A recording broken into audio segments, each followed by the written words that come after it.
जुल्म भी जुल्म जो मुझ पर हो रहे हैं, इन तमाम जुल्मों से मुझे नजात मिल जाएगी। इधर ये पुकारते थे आका को, उधर नबी जान से ज्यादा करीब है ना, तो मुस्तफ़ा जाने रहमत ने करम फरमाया, बिलाल को गुलामी से आजादी नसीब हो गई। मुस्तफ़ा की गुलामी के सदक़े, मुस्तफ़ा के इश्क की बदौलत हजरत बिलाल गुलामी से निकल कर आए। ये इश्क है मेरे आका का। उधर हजरत अबू बकर ने इश्क में खरीदा, इधर हजरत बिलाल इश्क में निकल के आए। ये गुलामी है जो इज्जतें बढ़ाती है, ये हुजूर की गुलामी है जो अजमतों को बुलंद अजमतों और इज्जतों का ताज अता कर देती है। हुजूर की गुलामी बड़ी चीज है मेरे अजीजों। हुजूर से मोहब्बत करो, सच्ची मोहब्बत करो, ऐसी मोहब्बत करो जैसी मोहब्बत की मिसालें सहाबा की मौजूद हैं। एक सहाबी इतने मालदार, इतने मालदार, इतने मालदार कि जो कपड़ा जिस्म पे एक बार पहन लिया फिर वो दोबारा जिस्म पर नहीं आता था। एक बार जो कपड़ा जिस्म पे आ गया दोबारा जिस्म पर नहीं आता था। इतने मालदार साहब, एक कपड़ा सिर्फ एक बार पहनते थे, जो चीज एक बार इस्तेमाल कर ली दोबारा इस्तेमाल नहीं करते थे। इतने अमीर कभी, बड़े नाजो नाम से माँ बाप ने पाला था। मगर क्या हुआ मेरे अजीजों, एक दिन मेरे मुस्तफ़ा के चेहरे की जियारत हो गई। एक दिन जिंदगी में ऐसा आया कि आका के चेहरे का दीदार हो गया। मुस्तफ़ा के चेहरे की जियारत क्या हुई कि दिल की दुनिया बदल गई। अब इश्क मुस्तफ़ा का सीने में आ गया, गुलामी हुजूर की अपना ली, कलमा मदीने वाले मुस्तफ़ा का पढ़ लिया। वो इतना मालदार है, शो इशरत में जिंदगी गुजारने वाला सहाबी। मगर गौर करो मेरे अजीजों, वो माँ बाप जो बड़े नाज नाम उठाते थे, बड़े नखरे उठाते थे, अब उन्हीं माँ बाप ने घर से निकाल दिया।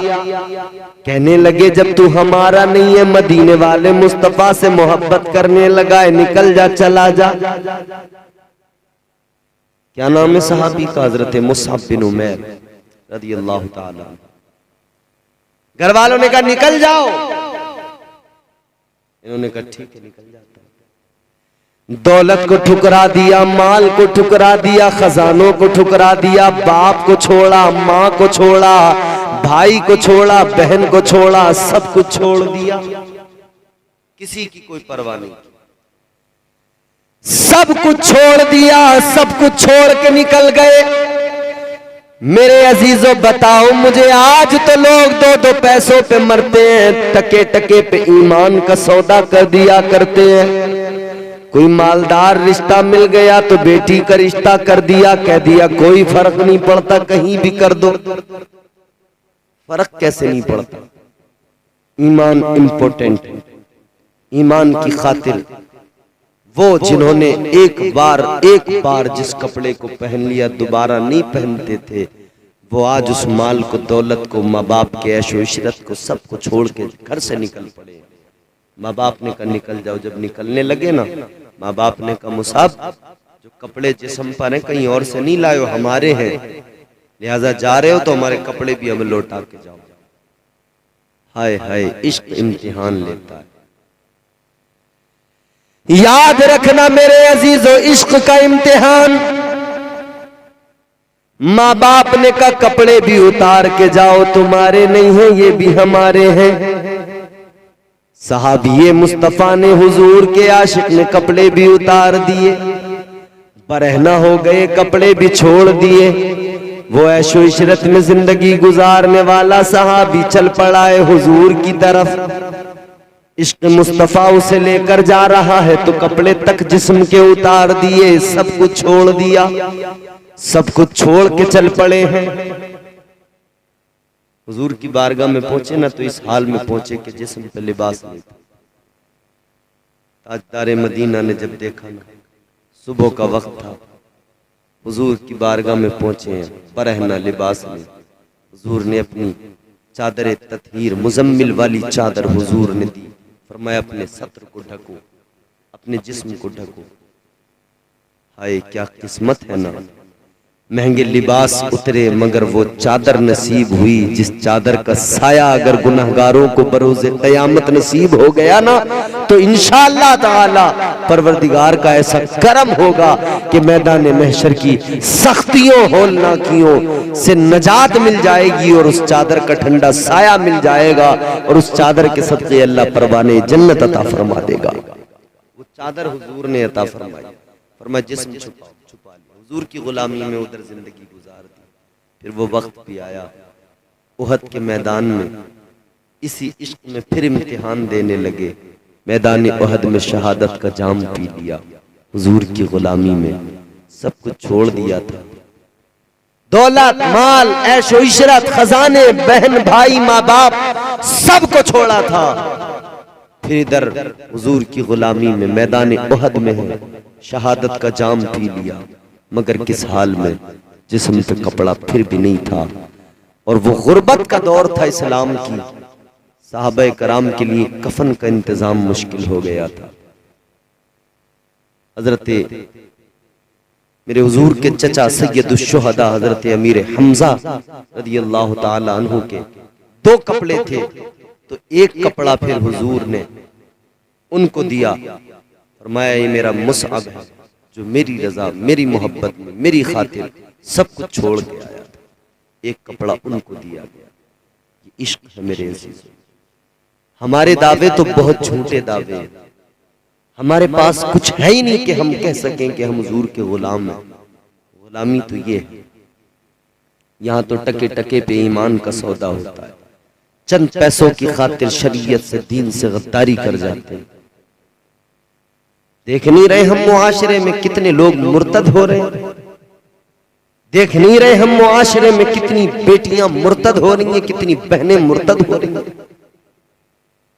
काफिरों की आगोश में जाकर बैठ रही हैं और प्रोपेगेंडे चलाए जा रहे हैं कि मुसलमानों को उनके दीन से उनके सीनों से ईमान निकाल लो, उन्हें इस्लाम से कुफ्र की तरफ ले चलो। होते हैं ना कुछ बदनसीब जो चले भी जाते हैं, मगर जो वाकई सच्चे मुस्तफ़ा जाने रहमत के गुलाम होते हैं ना, उनका एक ही नारा होता है, वो एक ही बात कहते हैं। उनका अलल ऐलान बस इतनी बात होती है जबान पर, मुस्तफ़ा जाने रहमत के गुलाम इतना कहते हैं वो कोई और होगा अपना जो ईमान दे देगा, नबी का चाहने वाला नबी पर जान दे देगा। और तिलावत कर कलामे हक की हो जाएगा अंदाजा, तिलावत कर कलामे हक की हो जाएगा अंदाजा। मोहम्मद कौन है इसका पता कुरान दे देगा। गुलामों की तो ये बात होती, मगर हो रहे लोग मुर्तद। बहुत सारे लोगों के फोन आते हैं, कहते हैं जी मौलाना साहब फलां यूट्यूब पर फेसबुक पर फलां चैनल पर वो यूं कह रहा है वो यूं कह रहा है। हम कहते हैं कि उन मर्दूदों को बकने दो जो बक रहे। अरे ये कम अजाब है उन पर कि अल्लाह ने उनसे ईमान की दौलत ही छीन ली। इससे बड़ा और कौन सा अजाब होगा। एक इमाम साहब थे, मस्जिद में नमाज पढ़ाते थे। हाय हाय हाय, गौर से सुनना बात।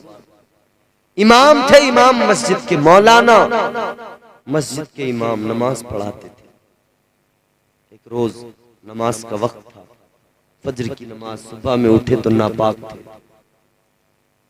नापाकी की हालत में थे। उधर जमात का वक्त था और वक्त इतना करीब था कि अगर नमाज को जाते हैं, अगर नहाने जाते हैं, गुस्ल करने जाते हैं तो नमाज छूटेगी। अब खौफ ये भी है कि अगर नमाज को नहीं गया तो लोग मेरी मुखालफत करेंगे, मेरी इमामत चली जाएगी, नौकरी छूट जाएगी। आज भी होता है। मैं लोगों से कहता हूँ खुदारा इमाम पे इतना प्रेशर मत बनाया करो कि वो नमाज में वो कैफियत ही पैदा ना हो पाए, उसकी खुशू और खुजू वाली कैफियत पैदा ही ना हो सके। प्रेशर अगर ज्यादा बना दिया तो हो सकता है वो ड्यूटी समझ के काम तो कर दे मगर वो कैफियत ना पैदा हो सके। कभी कभी इमाम तो चाहता है मैं वुजू करके जाऊं मुसल्ले पर, दोबारा नया ताजा वुजू करके जाऊं, मगर मुक्तदियों का प्रेशर ऐसा होता है, खौफ, वो सोचता है चलो वजू तो है मेरा, बस इसी वजू से नमाज पढ़ा दूं। क्यों? वो चाहता तो है वजू पे वजू कर लूं और सवाब भी मिलेगा, मगर लोग इतना प्रेशर बना देते हैं इमाम